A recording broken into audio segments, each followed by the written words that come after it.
इस मूवी के main character में दो बहन भाई शामिल हैं। लड़की का नाम आइरिस है और एक उसका छोटा भाई है। उन दोनों के पेरेंट्स की डेथ हो चुकी थी और वो फाइनेंशियली इतने स्टेबल नहीं थे। आइरिस के छोटे भाई को ब्लड कैंसर था, जिसके लिए उसे बहुत सारे पैसे चाहिए थे कि वो अपने भाई का कोई इलाज करवा सके। आइरिस इसी चीज के लिए जॉब ढूंढ रही थी। वो एक रेस्टोरेंट में जॉब इंटरव्यू के लिए जाती है, लेकिन वो आदमी उसे कहता है कि आपको बाद में बताया जाएगा कि आप सिलेक्ट हुई है या नहीं। आइरिस घर आ जाती है और अगले दिन अपने भाई के डॉक्टर से मिलती है। वो अपने भाई से रिलेटेड उस डॉक्टर से बातें कर ही रही होती है कि डॉक्टर उसे एक आदमी से मिलवाता है जिसका नाम शेफर्ड होता है। वो आइरिस से मिलता है और कहता है कि मैं आपकी परेशानी को जानता हूँ कि आप अपने भाई की ट्रीटमेंट को लेके काफी परेशान है क्योंकि आपके पास पैसे नहीं है, लेकिन मैं इसको हल कर सकता हूँ। आपको बस मेरी गेम में हिस्सा लेना होगा जो कि एक किस्म का डेयर है। अगर आप उसे क्लियर कर लेंगी तो आपको इतने पैसे मिल सकते हैं कि आप अपने भाई का इलाज भी करवा लें और आप बहुत अमीर हो सकेंगी।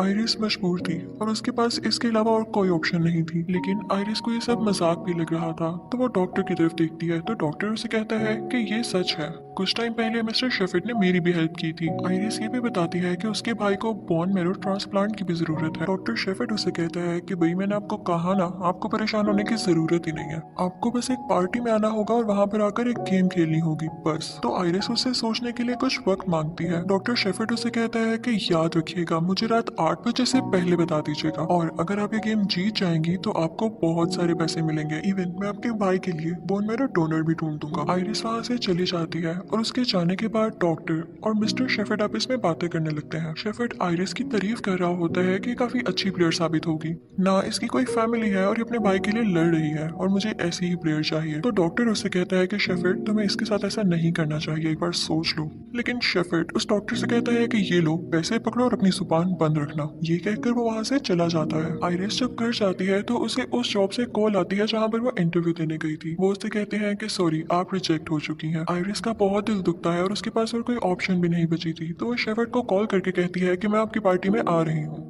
आइरिस अपने भाई के पास जाती है और उसे प्यार से कहती है कि आज ना मेरी फ्रेंड्स के साथ मेरी पार्टी है, तो मुझे रात वहाँ ही रहना होगा और फिर मैं सुबह आपके पास आऊंगी, ठीक है।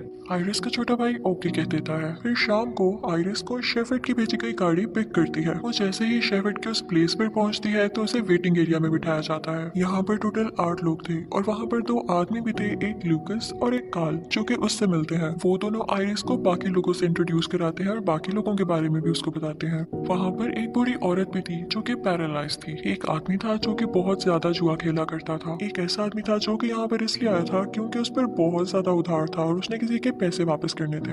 एक और आदमी था जो कि पहले आर्मी में हुआ करता था, और एक लड़की भी वहाँ पर थी जो कि खामोश बैठी हुई थी और किसी को नहीं बुला रही थी। वो लोग अभी बातें कर ही रहे होते हैं कि शेफर्ड का बटलर वहाँ पर आ जाता है और कहता है कि अपना सब सामान इवन मोबाइल फोन भी यहाँ छोड़कर डिनर टेबल पर आ जाए। उन लोगों के वहाँ पहुँचने के बाद शेफर्ड भी आ जाता है और उसके साथ उसका बेटा भी होता है। उन सब के आगे वाइन और मीट रखा जाता है। तो आइरिस कहती है कि मैं तो वेजिटेरियन हूँ और मैं ये नहीं खा सकती। तो शेफर्ड उससे कहता है कि तुम ये खा लो, मैं तुम्हें इसके बदले में $10,000 दूंगा। आइरिस ये सुनकर काफी शौक रह जाती है कि सिर्फ मीट खाने के $10,000, और वो फिर मीट खाना शुरू कर देती है। शेफर्ड उस पर हंसने लगता है और कहता है देखो, जिसने सारी जिंदगी मीट नहीं खाया वो पैसों की खातिर आज खा रही है। यानी इससे हमें ये भी जाहिर हो रहा था कि वो आज इन सबको पैसों की खातिर अजीबोगरीब प्लेयर्स देने वाला था। वहाँ पर एक और बिजनेसमैन जिस पर काफी उधार था, वो वाइन नहीं पी रहा होता। तो शेफर्ड उससे कहता है कि तुम वाइन क्यों नहीं पी रहे हो। तो वो कहता है कि नशे ने मेरी जिंदगी खराब कर दी थी, जिसकी वजह से मेरा पैसा डूबता गया। शेफर्ड उससे कहता है कि मैं तुम्हें भी $10,000 दूंगा, तुम वाइन पी लो। लेकिन स्टिल वो मना करता है और नहीं पीता। तो शेफर्ड कहता है कि 10,000 की जगह मैं तुम्हें $50,000 दूंगा, तो तुम इसकी पूरी बोतल पी कर दिखाओ। वो आदमी इतनी बड़ी रकम को इनकार नहीं कर पाता और वो पूरी बोतल पी जाता है। ये देखकर शेफर्ड काफी खुश होता है कि मैं इन लोगों को कंट्रोल कर सकता हूँ। अब डिनर खत्म होता है और शेफर्ड उठ खड़ा होता है। वो कहता है कि अब मैं आपको बताऊंगा कि आपके आने का मकसद क्या है। वो कहता है कि हम यहाँ पे गेम खेलेंगे वुड यू रादर, यानी आप लोगों को 2 ऑप्शंस दी जाएंगी, ऑप्शन ए और ऑप्शन बी। आपको उन दोनों में से किसी एक ऑप्शन को सिलेक्ट करना होगा और जो एंड पर बच गया वही विनर होगा। तो एक आदमी उससे पूछता है कि सर लोग फिर एलिमिनेट कैसे होंगे। तो शेफर्ड उनसे कहता है जो टाइम पर अपना डेयर ना चूज कर पाया वो एलिमिनेट हो जाएगा और जिसमें एंड तक खेलने की ताकत बची रही वो जीत जाएगा। शेफर्ड कहता है कि अभी भी टाइम है, मैं किसी को फोर्स नहीं कर रहा, अगर कोई ये गेम छोड़ के जाना चाहता है तो अभी भी जा सकता है। तभी वो बिजनेसमैन उठता है जिसको शेफर्ड ने $50,000 दिए थे। के वो जाना चाहता था, लेकिन तभी फौरन कुछ सोच के वो दोबारा बैठ जाता है, यानी अब वो भी एक गेम खेलना चाहता था पैसों के खातिर। कोई भी उठकर बाहर नहीं जाता, यानी हर कोई पैसे की लालच में वो गेम खेलना चाहता था। शेफर्ड उनसे कहता है कि जैसे कि अब आप सब इस गेम को खेलना चाहते हैं तो मैं आपको आपका पहला डेयर बताता हूँ। वो इसी के साथ अपने बटलर को बुलाता है। वो एक इलेक्ट्रिक शॉक डिवाइस यानी मशीन उठाकर लाता है। शेफर्ड बताता है कि ये एक एजेंट हुआ करता था जो कि प्रिजनर्स को ये शॉक देकर टॉर्चर किया करता था, उन्हें पनिश किया करता था। सब काफी डर जाते हैं और वो बिजनेसमैन अपने $50,000 उठाकर भागने लगता है। तो शेफर्ड उसे रोक लेता है और कहता है कि अब तुम्हारे पास मौका नहीं है, पहले मैंने तुम्हें कहा था लेकिन अब तुम नहीं जा सकते। इसके बावजूद वो बिजनेसमैन वहां से जाने लगता है तो उसे शूट कर दिया जाता है। इस चीज को देखकर सब पार्टिसिपेंट्स काफी डर जाते हैं। उनका पहला डेयर स्टार्ट होता है और उनके सर पर इलेक्ट्रिकल बेल्ट्स लगाई जाती हैं जो कि उन्हें शॉक देने वाली थी। सबसे पहले काल पर बारी आती है, उसके सर पर बेल्ट लगा दी जाती है और उसके साथ वो खामोश लड़की होती है। काल से चूज करने को कहा जाता है कि वो चूज करे कि किसको शॉक दिया जाए। काल काफी रहमदिल आदमी था तो वो कहता है कि मुझे शॉक दे दें। अब बारी उस खामोश लड़की की तरफ आती है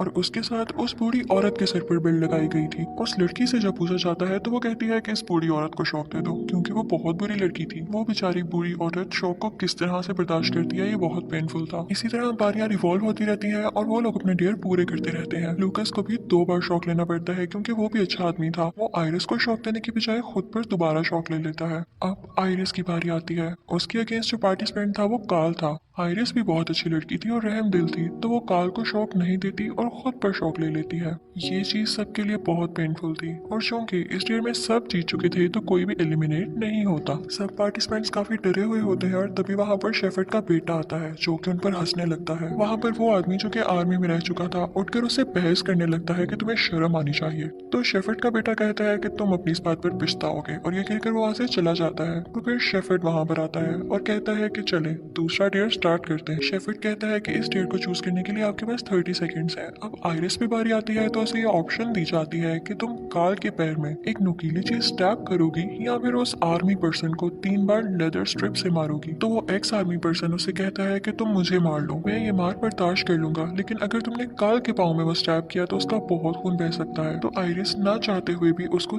3 बार हिट कर देती है, जिससे उसकी स्किन उतर जाती है और उसका खून आने लगता है। अब बारी आती है ल्यूकस की। उसको 2 ऑप्शंस ये दी जाती हैं कि तुम चाहते हो तो आयरिस को थाई में स्टैब कर दो, वरना उसी एक्स आर्मी पर्सन को 3 बार विप करो, यानी उसी लेदर स्ट्रैप से मारो। वो आदमी कहता है कि तुम किसी को स्टैब ना करो, तुम दोबारा से मुझे मार लो। ल्यूकस भी बेचारा ना चाहते हुए उसे 3 बार मारता है। ये सब देखकर शेफर्ड का बेटा काफी खुश हो रहा था क्योंकि उसने जानबूझ के ऐसा किया था कि वो उससे बदला ले सके। अब बारी आती है उसी आर्मी पर्सन की। उसे ऑप्शन दी जाती है कि तुम चाहो तो ल्यूकस को स्टैब कर दो या वही सजा खुद पर दोबारा लो। अब वो बेचारा आदमी किसी को भी स्टैब नहीं करना चाहता था तो वो कहता है कि मुझे ये सजा दोबारा दे दें। उसे ये सजा दोबारा दे दी जाती। अब एक और आदमी की बारी आती है और उसके साथ वो बूढ़ी औरत होती है। उसे भी 2 ऑप्शंस दी जाती हैं कि या तो उस आदमी को दोबारा से हिट करो उसी लेदर स्ट्रिप से, या तो उस बूढ़ी औरत के पाँव में स्टैब कर दो। अब वो आदमी उस एक्स आर्मी पर्सन की हालत देख चुका था और उसे दोबारा से मारना नहीं चाहता था। तो वो ये सोचता है कि बूढ़ी औरत की लोअर बॉडी तो पहले से ही पैरालाइज्ड है, तो अगर मैं इसे स्टैब कर भी दूंगा तो इसे कौन सा फील होगा। वो ये सोचकर उसे स्टैब कर देता है, लेकिन गलती से वो उसकी वेन में जा लगता है जिसकी वजह से उसका काफी ब्लड निकलता है। अब बूढ़ी औरत की बारी आती है।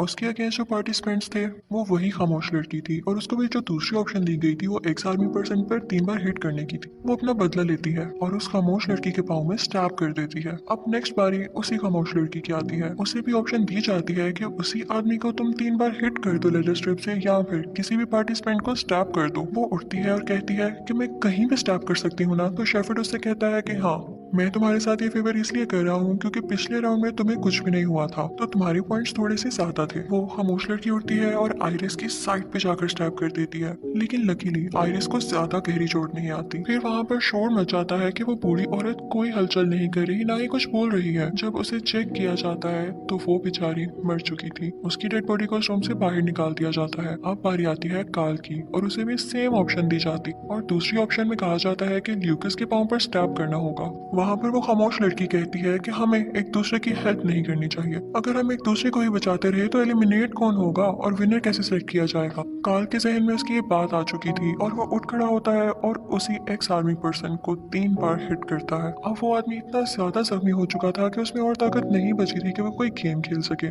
तो उसे भी उठाकर उस कमरे से बाहर निकाल दिया जाता है। अब शेफर्ड और उसका बटलर अगले डेयर के बारे में सोच रहे होते हैं तो ल्यूकस देखता है कि दरवाजा खुला हुआ है। वो आयरिस को लेकर दरवाजे से बाहर जाता है और सिक्योरिटी गार्ड्स पर अटैक कर देता है। इसी दौरान आयरिस वहां से भाग जाती है। आयरिस वहां से भाग चुकी होती है। शेफर्ड गुस्से में अपनी गन निकालता है और कार्ल को शूट कर देता है। शेफर्ड सबको ऑर्डर देता है कि ढूंढो जाकर आयरिस को। आयरिस उस कमरे से तो बाहर निकल गई थी, लेकिन जब बाहर जाकर देखती है तो सब दरवाजे बंद होते हैं। तभी शेफर्ड का बेटा उसके पास आ जाता है और उसे टॉर्चर करता है, लेकिन मौका देखकर आयरिस उसको स्टैब कर देती है जिससे वो गिर जाता है। दूसरी तरफ आयरिस के भाई का जो डॉक्टर था उसे काफी शर्मिंदगी हो रही थी कि उसने आयरिस को कहाँ भेज दिया। वो इन सब लोगों को बचाना चाह रहा था और यहाँ पे हम देखते हैं कि लकीली वो आ चुका था। उसके हाथ में गन थी और वो आयरिस से कहता है कि परेशान नहीं हो, मैं तुम्हें यहाँ से निकाल के जाऊंगा। लेकिन तभी वहाँ पर शेफर्ड का बटलर आ जाता है और डॉक्टर को शूट कर देता है। वो आयरिस को उठाकर दोबारा उस प्लेइंग एरिया में ले आता है। वो शेफर्ड को बताता है कि आपका बेटा आयरिस को तंग कर रहा था। तो शेफर्ड आयरिस से कहता है कि इस बात के लिए मैं आपसे माफी मांगता हूँ और वो लोग गेम फिर से स्टार्ट करते हैं। अब नेक्स्ट ईयर में एक बहुत बड़ा ड्रम लाया जाता है जिसके अंदर पानी भरा हुआ था। उनसे कहा जाता है कि आपके पास दो ऑप्शंस हैं, या तो 2 मिनट तक अपना सर इस पानी में रखना होगा और अपना सांस रोकना होगा, या तो आपके आगे इन्वेलप्स पड़े हैं उनको चूज कर लीजिएगा। एक आदमी की बारी आती है तो वो इन्वेलप को चूज करता है। वो जब इन्वेलप खोलता है तो उसमें छोटा सा पटाखा बना होता है। तो शेफर्ड उसे कहता है कि तुम्हारे हाथ पर एक पटाखा रखा जाएगा और तुम्हें अपने हाथ पर इसे फोड़ना होगा। वो आदमी खुश हो जाता है कि चलो ये तो एक छोटी सी डेयर है, लेकिन पटाखा जब उसके सामने आता है तो वो कोई पटाखा नहीं होता बल्कि बॉम्ब होता है। उसे उसके हाथ के साथ टेप के साथ बांध दिया जाता है। जैसे ही वो बॉम्ब एक्सप्लोड होता है उसका हाथ भी उस बॉम्ब के साथ फट जाता है। वो आदमी बहुत ज्यादा शॉक्ड होता है और उसकी डेथ हो जाती है। अब उसकी बॉडी को भी इस रूम से बाहर ले जाया जाता है। अब अगली बारी ल्यूकस की होती है। वो भी इन्वेलप को चूज करता है और जब वो खोलता है तो उस पर एक आंख बनी होती है। शेफर्ड उसे कहता है कि तुम्हें अपनी आंख पर ब्लेड से कट लगाना होगा। ल्यूकस कहता है कि ऐसा कैसे पॉसिबल है। वो ये मना करने से इनकार कर देता है, लेकिन शेफर्ड कहता है कि तुम्हारे पास 30 सेकंड का टाइम है सिर्फ। तो ल्यूकस और तो कुछ कर नहीं सकता था, तो वो डरते डरते अपनी आंख पर कट लगा लेता है। अब आयरिस की बारी आती है तो वो चूज करती है कि वो पानी के ड्रम में 2 मिनट तक अपना सांस रोक लेगी। शेफर्ड का बटलर उसका सर पकड़ कर रखता है कि कहीं वो अपना सर न ऊपर कर ले। जैसे ही वो अपना मुंह पानी में डालती है तो वो अपने भाई के बारे में सोचने लगती है। उसके भाई ने उसे बताया था कि सिस्टर, मैं ऐसी जिंदगी जीना चाहता हूँ। वो ये सब सोच रही होती है कि ये मुझे अपने भाई के लिए करना है और लकीली 2 मिनट गुजर जाते हैं और वो सरवाइव कर जाती है। अब बारी आती है उसी खामोश लड़की की। वो कहती है कि मुझे पानी से डर लगता है और इन्वेलप को चूज करती है। जब वो इन्वेलप खोलती है तो उस पर एक ड्रम बना होता है और उसके अंदर 4 लिखा होता है, यानी कि उसे उस ड्रम में 4 मिनट तक सांस रोकना होगा। बटलर उसका सर पानी में डाल देता है, लेकिन वो ये बर्दाश्त नहीं कर पाती और सफोकेशन से उसकी डेथ हो जाती है। अब सिर्फ 2 पार्टिसिपेंट्स बचे थे, एक आयरिस और एक ल्यूकस। तो शेफर्ड टॉस करता है जिसमें आयरिस जीत जाती है। तो शेफर्ड उसे कहता है कि तुम्हें 2 ऑप्शंस दी जा रही हैं, या तो पहली ऑप्शन ये है कि तुम ल्यूकस की जान बचा सकती हो उसे अपने साथ घर ले जाकर, लेकिन इस सूरत में तुम्हें कोई पैसा नहीं मिलेगा। और दूसरी ऑप्शन ये है कि तुम ल्यूकस को शूट कर दो और अपना ढेर सारा इनाम लेके यहाँ से चली जाओ। तो ल्यूकस आयरिस को बताने लगता है कि मेरी भी 3 बहनें हैं और उसे कहता है कि मुझे शूट ना करो, हम दोनों मिलकर घर चले जाते हैं